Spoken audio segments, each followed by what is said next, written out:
You're listening to Brain Lenses, a podcast about how we see the world, ourselves, and each other. I'm Colin Wright.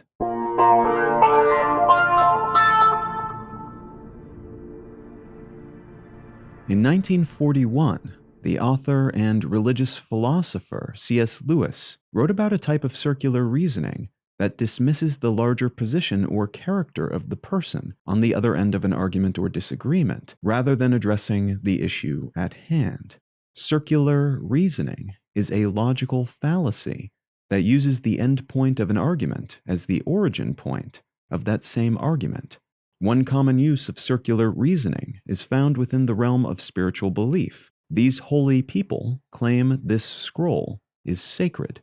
This scroll says what these holy people say is important and should be respected, and we should take what the scroll says seriously because they, the holy people, say we should. This argument is self-reinforcing and never achieves a logical basis beyond its circle of support. Pluck any one element from the circle, and the whole thing collapses, lacking support from external, non-circular elements. Why should we trust these people?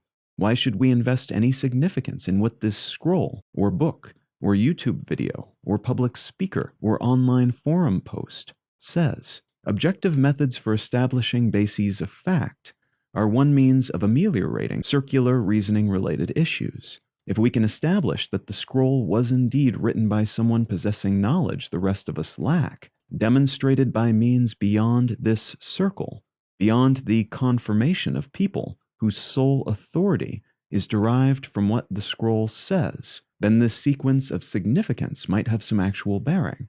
Lacking this more objective empowerment from beyond the circle, though, although people will remain free to believe whatever they like about the scroll and these holy people, such belief will tend to be traditional or emotional in nature, not logical.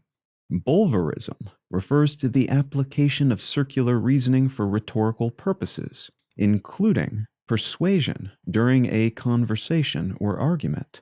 In practice, this tends to mean beginning with the assumption that the other person is wrong, and then using a type of circular logic predicated on that assumption to explain why they are wrong. This may involve the use of a circular logic chain, as previously mentioned, but it may also involve some type of ad hominem attack, arguing against the character or motives of the other person, including who they are, their presumed misunderstanding of the topic in question, or their biases, or straw man arguments, replacing the other person's actual arguments with weaker versions that are easier to argue against. This approach to discourse is common, even amongst otherwise quite rational, well-meaning people. It makes sense that so many of us succumb to this approach at times, as it can be soothing to assume people with whom we disagree are wrong by default.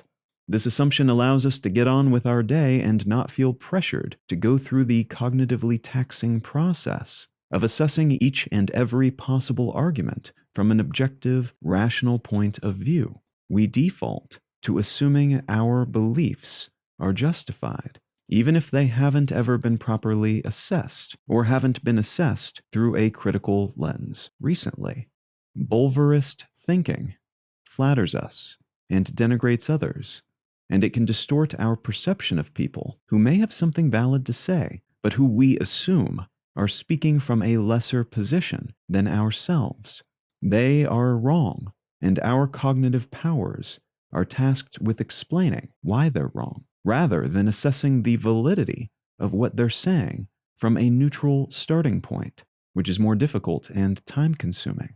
The solution to the problem of Bulverism, according to Lewis, is to accept the possibility that there is such a thing as unbiased reasoning, and it's therefore possible to determine what's true and what's not true, even if the people attempting to determine this truth are normal human beings with flaws and prejudices and all the other issues influencing our perception in countless ways. Lacking this acceptance, we find ourselves in a rational space in which nothing is demonstrably true, and thus anything is both possible and believable because there's no distinction between fib and fact.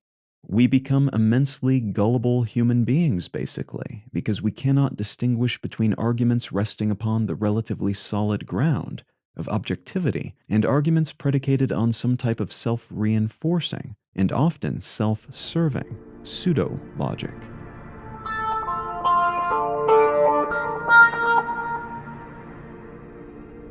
You can find out more about brain lenses, including transcripts of each episode and information about how to become a supporter, in return receiving an additional episode of the show each week at brainlenses.com. And you can check out my other podcasts at understandery.com.